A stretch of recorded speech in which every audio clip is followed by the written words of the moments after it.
Ito mga kababayan, interview ho nitong si Senator Robin Padilla dito kay Sir Jen ang ating pag-uusapan dito sa video na to. Pansin na rin ho ng ating mga kasama dito sa PH Update na tila bagang gusto hong gawa ng problema ng administrasyon nitong si Marcos Jr. Itong si Senator Robin Padilla kaugnay doon sa paglabas nilang dalawa dyan sa Senado noong umalis itong si Senator Bato de la Rosa. Wala naman na local warrant itong si Senator Bato. Ang problema ho kasi dito mga kababayan, gusto ho nilang patahimikin lahat ng kaalyado ni VP Sara dyan sa Senado. Isang like at isang subscribe. Masaya na ho tayo dyan at sa mga gusto sumali sa ating community, yung joint voto nandiyan lang ho sa baba. Dito na ho tayo kay Senator Robin Padilla. Game! Sen, magsayang hapon po sa inyo. Opo, bismillah. Assalamualaikum po. Ayan. Sa lahat po ng nanonood, magandang hapon po sa inyo. Opo.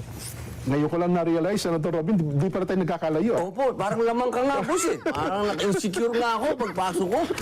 Mga isa, di pala ho. Una, kamusta muna kaya, Senator Robin?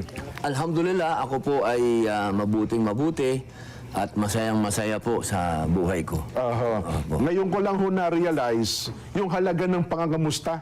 Di ba na naging bahagi ng salita ni Senadora Pia Cayetano, kapag ka meron palang konting tensyon, napakahalaga nung kakamustahin ka ng kaibigan nyo. No? Siyempre po, lalo na kapag nasa isang bahay kayo. Yan. Opo. Ayun. Kaya Doon nakikita yung kapatiran. Kaya ngayon, lagi pag may nakita ko, kamusta kayo? Kamusta kayo? Yun parang iba pala ang dating nun sa isang kaibigan. Kultura po natin yun eh, di ba? Kultura. Na matagal mong di nakita, kung kamusta ka na, pare? Lalo kapag ka merong konting tensyon, kahit hindi simpleng text, kamusta kayo dyan? Mga ganun pala, no? Ang importansya din ng Senator Robin, ano po? Lalo na po kung malaking tensyon. Yan. Kapag pinag-uusapan na yung bahay ninyo. Simulan na ho natin yung binabanggit nyo. Noon hong nakaraang Lunes, gusto ho namin kayong magkwento eh. Bago ho naganap yung putukan, nagkaroon kayo ng sesyon sa Senado. Alam niyo na rin ba darating si Senador Bato nung araw na yon?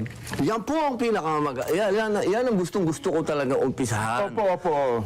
Kasi masyadong maraming kwento, nandun na kagad sa pinaka... Dapat umpisahan natin sa naganap. Yan. Sige Alam niyo po, linggo,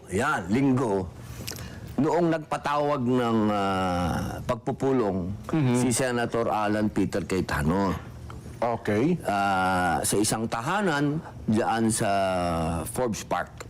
Okay. Opo, isang tahanan ng isang kaibigan natin. Nagdatingan po kami doon. 12 kami. 12 na kayo. Okay. Opo. Nagtanong kami, ano ba itong pagpupulong na ito? Ang sabi ni Senator Alan, ay meron na tayong numero. Sabi ko, anong numero? Papalitan na natin ang liderato. Okay. Yung taka ko, sabi ko, paano tayo? 12 lang tayo. Oo nga naman. Sabi niya, may dadating. Oho. Sabi ko, sino yung dadating? Basta, malalaman na lang nyo yan sa araw na yon. Kaya nung dumating si General Bato, si Senator Bato, wala po kaming alam. Ayun. Kasinungalingan po ang sinasabi ng marami doon na mapaggawa ng kwento. Opo. Mas maraming scriptwriter sa politika eh. At maraming direktor. Kanya-kanya sa pantaha Isa lang po ang nakakaalam na dadating si Senator Bato. Si Alan lang po. Ayun. So yun Wala ang sinasabi po niyo may kaming darating. So si Senador Bato yung tinutukoy niya may darating May dadating. kinabukasan. Opo. Dahil meron po sana kaming inaasahan daw. Ako po kasi kailanman hindi ako nakialam. Diyan sa palit-palit ng liderato. Dahil hindi ako nag-i-interest sa mga komite, ng mga matitinding komite. Opo. Ang mga komite ko lang, may kinalaman sa advocacy ako, sa Muslim affairs, Yan. sa mga katutubo, sa mass media. Yan po ang aking no. Kaya po nung dumating si General Bato at nagkaroon ng panibagong liderato, huwag pong sabihin na ito po'y pinlano namin. Opo. Hindi po totoo yan. Yan po ay isang bagay na doon lang namin, kahit naman po si Senator Marcoleta, hindi din po niya alam na si Senator Bato ang dadating dyan. Opo. So nung pumunta na tayo sa takbong tumatakbo siya, no? At hangos na hangos, hinihingal ando na, may dugo pa sa kamay. Ano naging reaksyon niyo, Sen? Siyempre po, proteksyonan po siya. Okay. Yun po ang dapat gawin ng lahat Opo. ng senador. Hindi lamang kami. Aha. Dapat lahat ng senador, proteksyonan natin yung kapwa natin, senador. Kapwa natin yan, ihiwalay muna natin yung politika. Kahit magkakalaban sa politika, Kahit tama na kayo. minorya o mayorya, ang pinag-uusapan natin dito, isang senador Oho. na hinabol sa hagdan, Aha. paakyat at nasugatan pa nga. Oho. So, ang nangyari po, nagkaroon ng sesyon at napalitan nga yung liderato kasi 13 na po kami. Ano unang naging tanong nyo kay Senador Bato? Bakit ka tumatakbo? Ba't ka humihinga? Hindi ba tinanong ng ganon, Sen? Hindi na po siya naitanong kasi Oho. mataas na yung emosyon. Ayun. Kinumpronta niya na po kagad yung media. Oho. Sinabi niya, kasi yung media, tinanong siya, ba't ka nandito? Nagulat si Bato. Oho. Sabi niya, bakit nung wala wala ako, tanong kayo ng tanong. Bakit ako wala? Ngayon nandito ako, tatanungin niyo ako, Ba't bakit nandito? nandito ako? So, mataas na po yung emosyon. Ayun. Kaya ako po, ang binigay ko sa kanya, tubig. Tapos, niyakap ko siya, pare, maraming salamat at dumating ka. Oho. At ito na yung hudyat para tayo naman na maging mayorya. Ayun, At yan naman po, hindi po yan bago sa Senado. Ang nangyari talaga yan. Nagkakaroon ng palit ng liderato. Huwag po natin gawing masyadong malaking issue na nagkaroon ng palit ng liderato. Oho. At yan po, asahan po ninyo yan. Kasi siyempre po, ang mga senador po, yan ho, nakukompose talaga Tama po. ng minority at majority. Hindi po yan bago. Kapag na yan po nawala, ibig sabihin, wala na tayong demokrasya. Isang Agos na lang kayo pag Isang Agos na lang, doon po kayo matakot. Oho. Kapag naging isang Agos na lang ang Senado, ibig sabihin may conspiracy na dyan. Ayun, opo. Magkakasapakat na yan. Nakakatakot yun. Di, ito na po ngayon. Yan, opo. Tuloy nyo ng Di, kwento. Oo. nung nandun na po kami, may nagbulong po sa akin. Oho. Sabi nga, nandyan si Trillanes. Sabi ko ba, anong ginagawa ni Trillanes dito? Hindi naman siya senador. Anong ginagawa nito dito? May dala daw pong warrant. Okay. Di, una kong tinanong, teka, pulis na ba ngayon ito? Akala ko, Navy ito. Opo. Di sinabi po nila, sabi din po nung, ang nagsabi po sa amin, yung USAA na nandyan opo. si Sila dyan, Trillanes. Di sinabi ko kay Bato. Sabi ko, General, andyan daw si Trillanes, may dalang Warrant. warrant. Di sinabi namin ngayon kay SP, Oho. kay Senator Alan. Sabi naman ni SP, saan galing yung warrant? Okay, opo. Siyempre po, kasi wala po silang pinakikita eh. Oo. Hanggang ngayon, wala pa na. Hanggang ngayon po, wala. Oho. So madaling salita, nandun po pala yung NBI. Nasa loob na po ng building. Opo. So ang nangyari po, sinuspend ng session, dinala muna po sa lounge si Senator Senator Bato. Bato. Oho. Habang nag-uusap, si Senator Alan Peter Cayetano, ang bagong SP, Opo. at yung director ng NBI na si Attorney Matibag. Aha, Kasi po, okay. nagkasundo na habang wala yung warrant na Opo. pinapakita na talagang may warrant, kasi hinihingi po ni SP yung warrant, Siyempre, wala naman po silang automatic naman mapakita. yun. Opo, oo. Lumabas muna sila Oho. ng Senado. Kasi anong ginagawa nila sa loob ng Senado at manghuhuli sila na wala naman silang dalang warrant. Ang nangyari po, nagkagulpihan. Yung isang usaan namin na gwardya, Oho. ginulpi, binugbog ng isang ng Tauhan pulutong. Oho. Pulutong ng NBI agent at isinasakay sa kotse nila. Kaya ang ginawa po, kinontempt ngayon ni Alan Chuma ngayon, hinuli Oho. yung mga nambugbog. Hindi dapat palalabasin ng Senado yung mga yan, di ba? Opo, Opo, oo. nambugbog ka. Oo. So, ang nangyari po, nagkaroon na lang ng deal. Sabi nila, palalabasin na namin kayo, itong mga NBI na to, huwag ninong pakialaman muna si Bato dahil wala naman kayong warrant. Ayun. So, yun po, tumahimik noong araw na yon. Oho. Bandang gabi na po ata yun. Opo, gabi Sen, na ano? po yun. Oho, oho. Nagkaroon na po ng kapayapaan nung gabi na yun. Gabi na yun, oho. Opo, si General Bato, si Senator Bato, natulog po sa Senado. Doon nag-overnight, Kasama yes. ko po. Hindi po kami magkatabi, ah. Baka akala nyo, magkatabi kami. Opo, hindi po. Opo, nandun po siya sa opisina niya. Nandun po ako sa opisina ko. Hiwalay ng kwarto ng mga palaki na tulog. Opo, delikado. Baka magkatabi kami. Buti na lang, nilinaw niyo na po yan. Opo, ay, Sige. gagawa ng istorya yan eh. Gagawa ng istorya. Alam niyo naman yung mapaggawa ng script. Opo. Opo. Sa madaling salita po, Martes. Yan, Martes na kayo, Martes. Opo. Ang sabi nila, magkakaroon na naman ng kudita. Ibig sabihin, papalitan na naman si... Leadership ng Senado, si SP Oo, Alan. Si Opo. Alan. Sabi ni Bato, sayang naman. Pag uwi ko dito, kung maaalis din si Alan, mapapagtandi ka sana agad. maging matibay tayong 13. So, Martes po, hindi po naging matagumpay yung kudita sana laban kay Senator So Alan. talaga tinangka talaga ba nila? Meron po talaga. Meron po. okay, Kaya sinabi naman po ni Madam Amy eh. Wag na lang ho akong paniwalaan ninyo kasi sasabihin nila, hindi, ano yan, ganito yan, ganito. Si Madam Amy na lang. Kasi So siya may naman, pressure talaga, Opo. may pressure talaga. So, Miyerkules. Kasi Martes naging matagumpay ang Senator Alan Cayetano. No? Miyerkules ngayon, boss. Yan. Iba na ang ambience. Okay. Iba na sa loob ng plenaryo, nangangamoy may trouble. Nangangamoy na. So dalawang gabi na kayong natulog ni Senador Bato sa Hindi ano? po magkatabi, ah. Hindi po magkatabi. Sige, sige. Sa ibang senadora, pwede niyo ako i-chismis. Kay Senador Bato, wag. Huwag naman. Ayun, So yun ho, pagkatapos Wednesday na. Okay. Wednesday. Wednesday pa lang ho, maugong na magkakaroon na naman ng leadership change. Okay. Magkakaroon na naman. So, Hindi isunin na naman mo na. po ngayon nagtagumpay. Hindi nagtagumpay. Iba naman na ngayon. Meron na tayong kinakatakutan ng mga armadong kalalakihan sa labas. Ito na yung sinasabi nilang pipiliting arestuhin si Senador Bato. Yun ho ba ang Yung nabalitaan una, hindi kami maniniwala. Okay. Kasi nag-usapan na eh.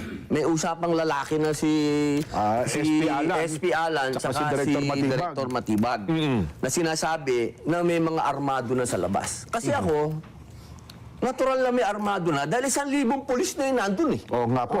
Meron ng 1,000 Tsaka pulis may doon. may nagrarally sa May labas.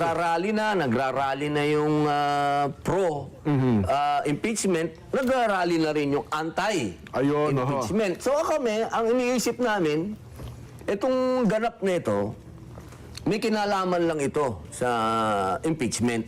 Hindi kay Bato. Yun ang naging Ako, yun ang... Kasi may usapang boss, lalaki tayo, boss. Yun ang naging basa nyo ng pangyayari na yun. Pagka nagbigay ka ng salita, yun na yun, di ba? Nung gabi na, ang sabi kasi sa amin, dadating yung articles of impeachment. Tama. Kaya ang sabi sa amin ni SP Alan, huwag kayong umalis. Dito lang kayo sa opisina ko. Kasi tatanggapin natin yung articles of impeachment. Ayun. Habang nag-aantay po kami doon, nagkaroon ng kumusyon.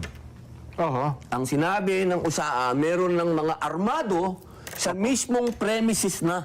Kasi nakikita nila ito sa CCTV, no? Yung nakapaligid na CCTV ng Senado. Hindi lang po sa CCTV, kundi may mga nasa labas na po. Grabe, ang dami hong drama sa Pilipinas, no? Nakakalungkot to. Yung ibang mga bansa, busy ho sila paano pabutihin, pagandahin ng kabuhayan ng kanilang mga nasasakupan, kanilang mga mamamayan. Tayo naman puro... Anong toko? Anong nangyari sa Pilipinas? Na Kawawa Pilipinas. nakukunan nila na meron ng mga armado doon sa bintana, sa labas ng Natatanawan nila. natatanawan. Opo.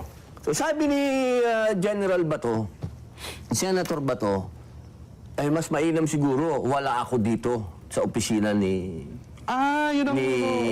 ni Senator Alan. Opo. Then madadamay pa tong mga senador na to kung huhulihin ako. So iniisip ni Senador Bato, kaya nangyayari yun dahil sa kanya. Kaya Kasi kung sabi, NBI na boss eh. Oo nga, no? NBI na yung boss eh, hindi na yung biro. Oho. Kaya po, umakyat kami. May video yan, boss. May video yan na umalis kami sa opisina ni Senador Alan. Umakyat kami sa 5th floor. Okay. Kasama ko si Senator Bato. Oho. Kasi nga, kung totoong magsaserve ng warrant itong NBI, mas maganda nga naman sa opisina ni Bato. Bakit naman Okay. sa opisina ni Senator Alan? Nung nandun na kami sa fifth floor, wala naman ho kaming narinig na putok doon. May mataas eh. Ah, okay, Nakarating sa amin na nagputukan sa baba. Yung tagpo na nagkakaputukan, wala kayo Wala, doon wala sa po kami doon. grupo nung Wala po na kami senador doon. o Hindi ni po Senator namin Alan. narinig ni Senator Bato yun. Ayun, Oo, nandun po kami sa taas. Opo. Nasa kanya-kanya opisina po na kayo ng tagpo na yon. Opo. Opo. Di nung umakyat po yung kasama namin isa, sabi, nagkaputukan sa baba. Sabi ni Senator Bato, brother, tingnan mo nga. Sa akin po yun. Kaya po ako bumaba. May video rin po yun. Oo, nakita kayo sa May video. video rin po yun. Bumaba ako. Pumasok ako doon sa opisina ni Senator Alan, ni SP. Tinignan ko sa loob. Okay naman yung mga senador. Pero syempre, wala na hong ilaw. Tensyon eh. Opo. Naka-live sila. Medyo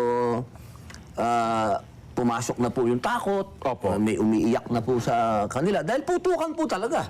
Pati po yung mga kasama nating media, talagang naghihiyawan takot na. rin. Opo. Opo.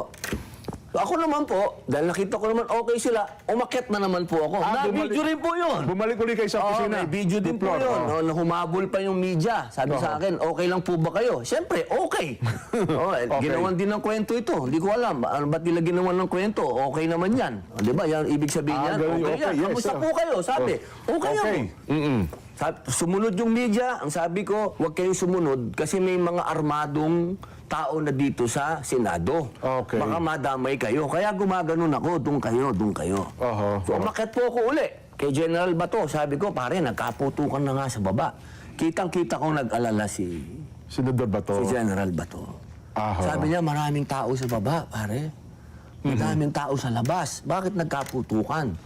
Sa madaling salita po, nung nabalitaan namin, na nandun na si Secretary John Vic Rimulya Opo. at nandun na yung PNP chief, bumaba po si Bato.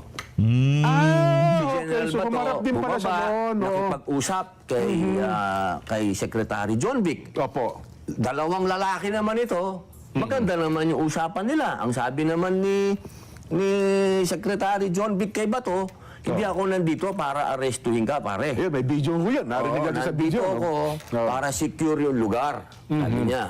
Ito ngayon, si General Bato, sabi niya, nandun si PNP chief. Ang sinabi niya, pwede bang i-custody niyo ako? Custody na lang niyo So, ako. sinasabi ito ni Senador Bato kay PNP chief. kay General Sa harap Batates. po ni Secretary John Vic, Oo. na nagbiro pa. Nagbiro pa si PNP chief. Sige, doon sa custodial. Nagtawanan pa kami. Sa Custodial Center. Tapos okay. sabi ni Bato, baka pwede naman doon sa White House. Sabi niya, Yung opisina meron ng naman. yung bahay ng PNP chief. Opo. Ganun po kagaan, ha? Ang usapan. Wala pong tensyon kasi nga, secure yung lugar. So habang inaantay po ni Bato yung salita ng kung papayag sila o hindi, lumabas muna si Bato, tiningnan niya yung pinangyarihan. Kung saan nagkabarilan, kung saan gano'n. okay. Yun, nakita ko na po talaga na medyo nag-aalala na si Bato. Nag-aalala siya, hindi sa kanya sarili, kundi sa mga taong nandun. Kung paano madi-diffuse yung sitwasyon na yun. Kasi boss, hindi na biro yun. Ha? Na kaya nangyayari yun dahil sa kanya nandun siya sa loob. Opo. Yun, Opo. Tsaka, sa totoo lang po, yung nangyaring mga warning shot na yan, nakatulong po yan para maging kalmado ang mga sitwasyon. Kasi, paano kung nakapasok siya? Oo nga, no?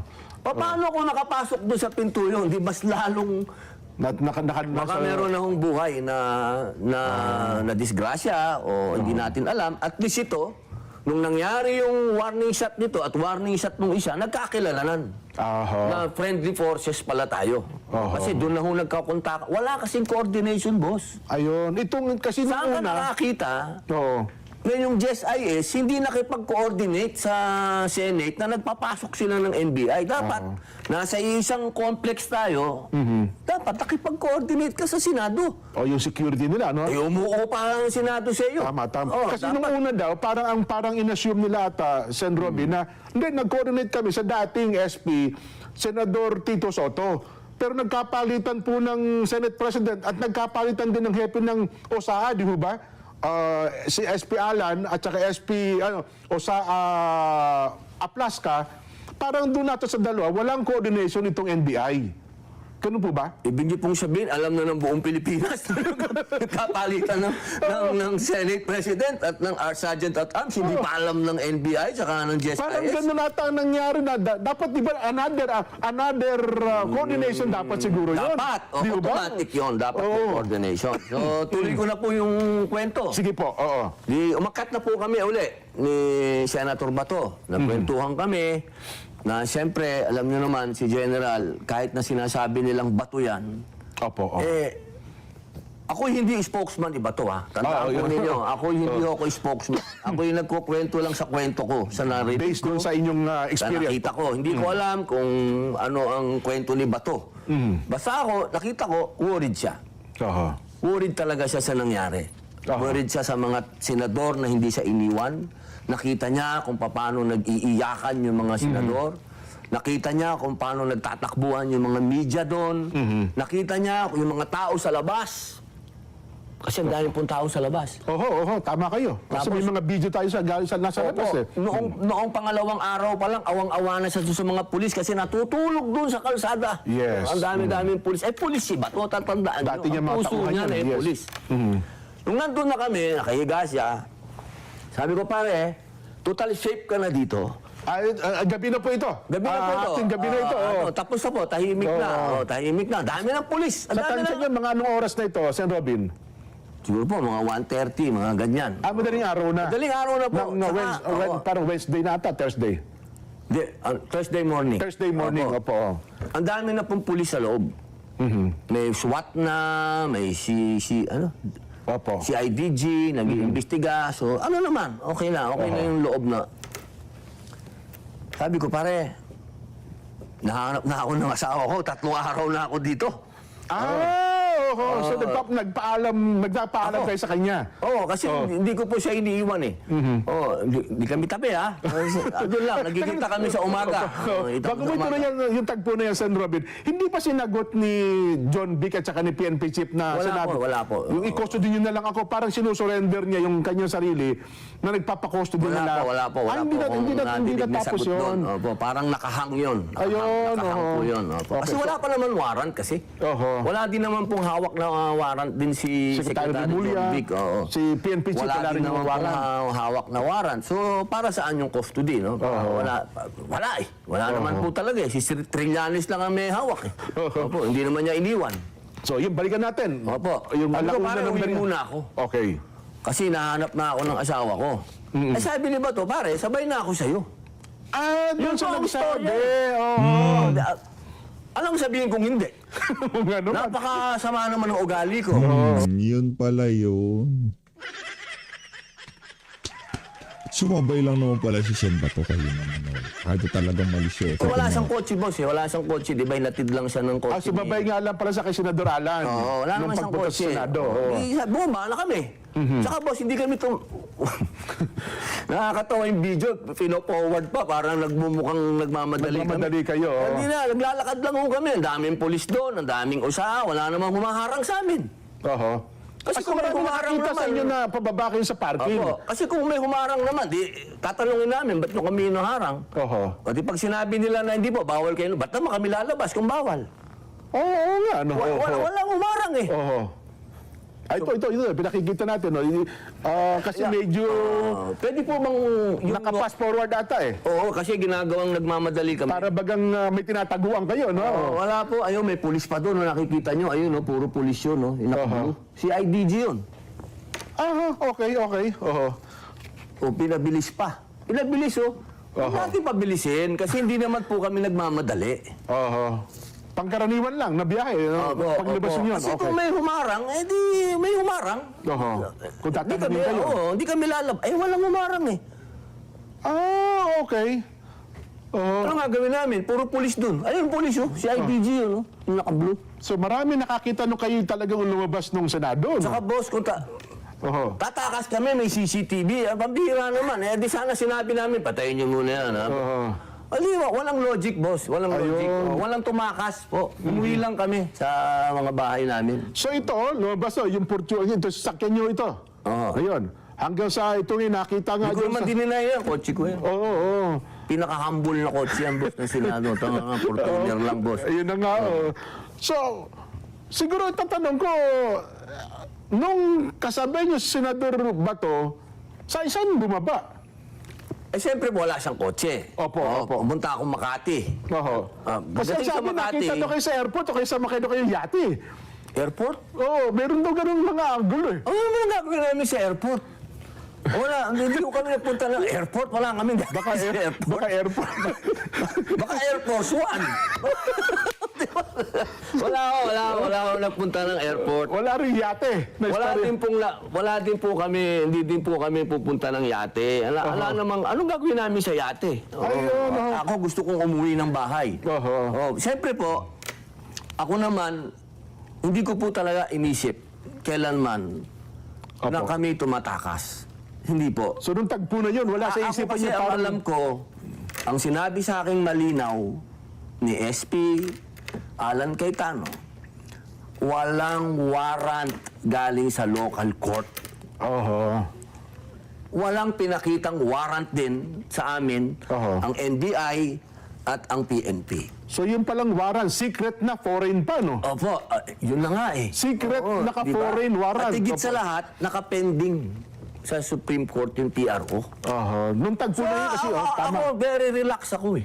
Wala. Sinasabi ng media, ba't daw relax ako? Eh, yun lang. Anong gusto nyo? Manginig ako. Diba? Wala talaga eh. Kaya po nung sa Makati, nung nandun na yung sasakyan ni Bato, nung bumaba siya, alam nga naman, pigilin ko si Bato. Oo nga, no? Pare, andyan na yung sasakyan ko. Eh, di, sige, pare ko. Alam nga sabi ko, wag ka bumaba, wag mo ko iwanan dito. Pambira. Ano yan? Sana po maintindihan po natin, ano? So yun ang huli ninyong Yun na po yung binaba niyo huli. sa Makati. Natataka nga ako, tinatanong pa ako ng media, alam ko daw ba kung saan nagpunta? Kung palagay mo, ako, kaya ko itanong kay pare, saan ka pupunta? Oo nga, Diba, no? ano naman, pambihira naman, Baka sinabi, pare, baka sama mo muna ako dyan. Ako gusto ko na umuwi. Umuwi ng time na yun. Yun lang po ang ano ko na, kasi 3 araw na ho akong hindi umuwi. Pangit man sabihin, siyempre gusto mo naman makaligo ng tama. Opo. Makawit talaga sa bahay, yun.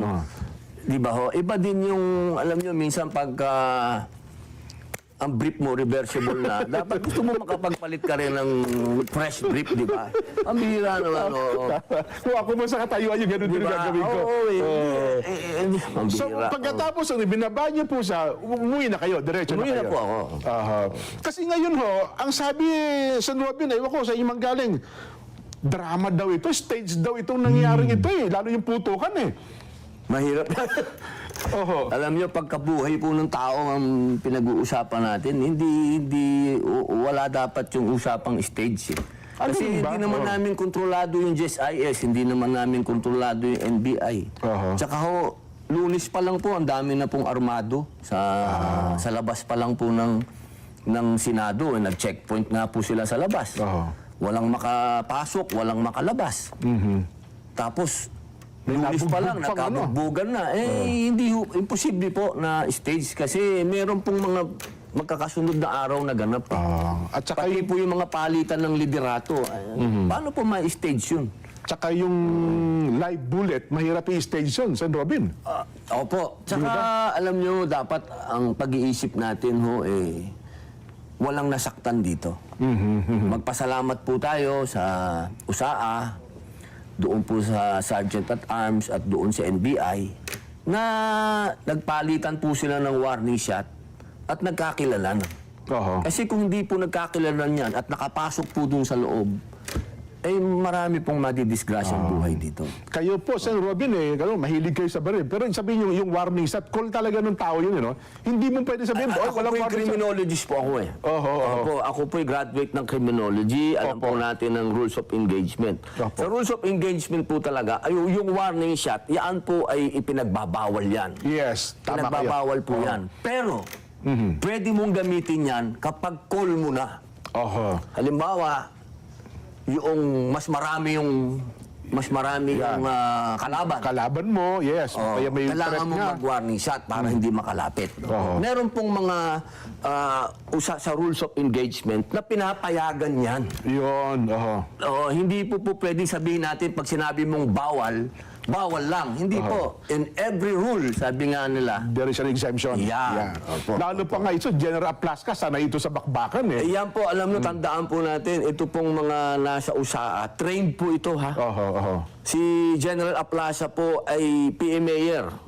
Hindi po yan sundarong kanin. Yes po. Yan po, ang record po niyan, matindi. Yes. Opo, kumbaga battle-tested. Aha. At ang mga USAA po, dyan sa Senate, meron po dyan mga talagang highly trained. Yes po. Yung iba po dyan, galing pa sa sundalo talaga eh. Yung tinatawag natin elite. Aha. Opo, meron din po dyan, mga criminologist talaga. Wala po dyan yung tinatawag natin sigang kanin. Yan. Opo. Sa tingin daw ng iba, Sen. Robin, kay sa inyo na nga manggaling, si Senador Bato daw, fugitive yun eh. Pero sa inyo bang mga senador, sabi nila, bayani para sa inyo si Senador Bato. Kasi inisip niya yung kalagayan, kapakanan, ng mga nasa loob mismo ng Senate building eh. Kayo, anong pananaw niyo mismo? Wala pa naman sa akin po Oo. Una, nasaan yung warrant na nagsasabi na siya ay fugitive dito sa Pilipinas? Wala po akong nakikita pang warrant of arrest sa kanya. Pangalawa, talaga bang ganun na tayo? Talagang yung mga dayuhan na ang ating Susundin. iintindihin. Talaga bang tatanggapin natin na nagkakagulo tayo ngayon dahil sa warrant ng isang dayuhan? Para po sa akin, hindi siya fugitive. Hindi ko matatanggap na fugitive siya dahil sinabi ng dayuhan. Ayun. Opo, siguro kailangan antayin po natin yung manggagaling sa ating local court. Opo, kung local court na po, galangin natin yung atin. Pagka dinidiktahan tayo, parang gusto ko maggubad ng t-shirt kasi si Malbar eh. Ayan. General Malbar nga. General Malbar. Pero pagka ganyan na dayuhan kasi ang pinag-uusapan, nagiinit yung tinga ko. Kailan natin mapapanood yan? Yung General Malbar. Inahitan na ako boss. Pero teka lang, sa pangyayaring ito, magkakaroon daw po ng mga investigation. Willing ba kayo na makipag-coordinate o makipagtulungan sa anumang Lagi ko investigation? pong sinasabi na tayo po ay lagi ko po sinasabi sa media yan. At tayo na, bago nga po ako nagsalita, inantay na muna natin ilabas nila yung mga ebidensya nila. Yan, opo. Hindi po ako talaga, ako po wala po akong record na hindi sumunod sa batas ng Pilipinas. Opo. Nagpakulong nga ako ng 3.5 taon dahil ginalang ko ang batas ng Pilipinas. So, Marami dyan, tinatakasan. well, nandiyan na po ito. Nangyari na. Sir Robin, napakaganda ng kwento ninyo. Tika lang, pinelikula niyo. Marami na gusto niyo ba yung pelikula yung nangyari sa Senado? Hindi naman. Alam mo, ang buhay po ni Senator Lacson tsaka ni Opo, Senator Bato, ginawa ko po Oo, pareho yung pelikulang yan. Opo, Yun na nga eh. sana po, pagka na-resolve na ito, magawan din natin kung ano talaga yung tunay na nangyari. Kasi sa totoo lang po, ang daming kwento na walang kwenta. Yan. Opo. Sen, dahil sa meron na pong bagong pamunuan, nandiyan na po yan. Ano na ngayon ang committee hawak nyo at ano ang focus nyo ngayon? Opo, yun pa rin po. Ang mga committee po natin, nandiyan pa din po ang public information and mass media. Yes po. At siyempre po, yung ating cultural minorities at yung Muslim affairs. Ngayon po, binabalik po nila sa akin yung constitutional amendment at yung codes. Yan po kasi yung ating advocacy noon pa. Hindi pa po kami magkakilala ni dating Pangulong Rodrigo Roa Duterte. Opo. Ako po talaga, gusto ko na talagang palitan ng saligang batas. Ngayon po, ibinalik na naman sa akin yan. Pinag-iisipan ko po kung isusulong ko. Ngayon, sapagkat nakukulayan po ng mga personal interest eh. Kasi 4 years ago, walang gustong sumuporta sa akin. Okay. Lahat, puro pang babas ang inabot ko. Nagtataka ako ngayon, bakit lahat gustong sumuporta sa akin? Medyo kailangan pag-aralan ko po mabuti kung ano ba talaga yung personal interest ng iba, kung bakit gusto nilang baguhin ang konstitusyon. Baka mayroong mga gustong i-extend lang ang kanilang mga termino eh. Pag nabuksan nyo kasi yan, mahirap nang mapigil, Sen. Robin eh. Sa akin po ngayon ang pagbabantay dyan. Kasi dapat po ang interest ng taong bayan Opo. at ng ating bansa na sa ngayon po ay lubog na sa utang. Nako, Alam opo. niyo po ba, 65% na po ng GDP natin, ha? Tandaan po natin. Kapag ganyan na po, ibig sabihin tayo po'y papunta na sa isang bagay na hindi na tayo makaka-recover. Mabigat po yan. Ang bawat Pilipino may utang na po ng 150,000 pesos. Ang dollar po natin ay papunta na sa 62. Nako. O, sana po, magising na po tayo, mga mahal kong kababayan, na itong sobrang politika na to, Aha. hindi po nakakatulong sa atin. At yung pagsunod natin sa kagustuhan ng mga dayuhan, hindi po nakakatulong sa atin kung hindi nakakagulo. Opo. Hanggat hindi po natin pinaprioridad yung mga pangangailangan nating sarili dito sa bayan natin, walang mangyayari. Sen, alam ko, nagiging madamdamin na kayo sa kapakanan ng ating mga kababayan. Ano pong gusto niyo mensahe ngayon sa ating mga kababayan, mga nanonood ngayon? Napakarami po nakasubaybay sa atin, maging sa social media. Kasi ang sabi nila, mukhang nalilihis na tayo sa ibang issue. Kayo po, nasa inyo Opo. pong pagkakataon. Ako po, ang una ko pong sana ang pag-usapan natin, trabaho. Sana po magkaroon na po tayo ng mga trabaho para sa ating mga kababayan na tama ang sweldo. Yan pa lang po ang mga una nating dapat talakayin dyan sa Senado. Yung mga basic needs. Opo, kailangan yung tahanan, yung tubig, yung kanyang kuryente, yan po ang mga dapat nating unahin. At sana po, kung meron po tayo talagang aksyon laban sa korupsyon, sana lahat. Huwag tayong mamili. Huwag naman yung sisentruhan natin lang sa isang tao. Dapat kung gusto natin linisin ng gobyerno, lahat. Dapat hindi po pwedeng individual, dapat lahat po tayo. Hindi po pwedeng ang pag-uusapan lang natin, siya lang. Paano yung naiwan na flood control? Paano yung mga farm-to-market road? Ang dami pong dapat pag-usapan tungkol sa korupsyon. Pero isang tabi lang po yan. Isang parte lang yan. Dito muna tayo sa pangangailangan, basic needs.